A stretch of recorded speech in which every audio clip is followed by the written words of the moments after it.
కేంద్ర ఉద్యోగులకు శుభవార్త 8వ వేతన సవరణ సంఘం ఏర్పాటుకు మోడీ సర్కారు పచ్చ జెండా అంటూ చూస్తున్నాం.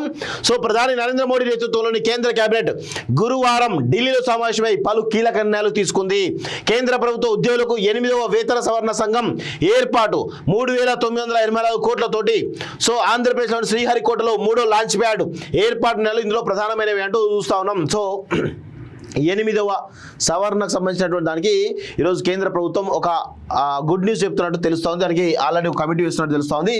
1,15,00,000 మంది ఉద్యోగుల పింఛన్దారుల జీతాలు పింఛన్లు పెంచేందుకు 8వ వేతన సంఘం పే కమిషన్ ఏర్పాటు చేసినట్లు గురువారం కేంద్రం ప్రకటించింది. ఈ నిర్ణయానికి ప్రధానమంత్రి నరేంద్ర మోడీ ఆమోద ముద్ర వేశారని కేంద్ర సమాచార ప్రసార శాఖల మంత్రి అశ్విని వైష్ణవ్ ఢిల్లీలో విలేకరుల సమావేశంలో వెల్లడించారు.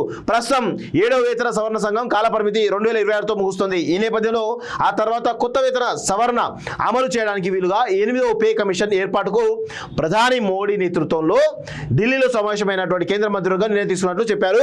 కమిషన్ చైర్పర్సన్ 2 సభ్యుల పేర్లను త్వరలో ప్రకటించినట్లు వెల్లడించారు.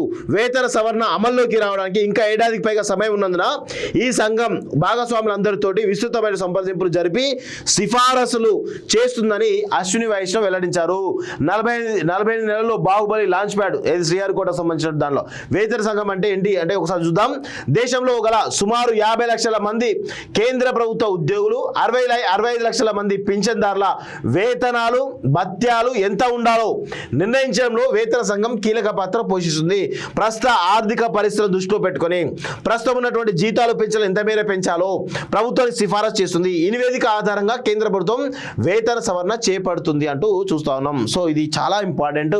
కేంద్ర ప్రభుత్వ ఉద్యోగులకు 8వ పే కమిషన్ సంబంధించినటువంటి దాంట్లో ఈరోజు ఒక కమిషన్ వేస్తున్నట్టు తెలుస్తుంది. ఆ కమిషన్ ఇక్కడ ప్రస్తుతం ఉన్నటువంటి ఆర్థిక స్థితిగతులపైన ఒక సర్వే చేసి ఆ దాంతో ఈరోజు కేంద్ర ప్రభుత్వ ఉద్యోగులకు జీతాలు ఏ విధంగా ఉంటాయి, పెంచాల్సిన అవసరం ఉందా లేదా అనే కోణంలో ఒక సర్వే చేసిన తర్వాత పెంచే అవకాశం కనబడుతుంది. ఇది నెక్స్ట్ ఇయర్ 26 నుంచి స్టార్ట్ అయ్యే అవకాశం కనబడుతుంది. సో 1 year ముందుగానే ఈ కమిటీ వేసినట్టుగా తెలుస్తూ ఉంది.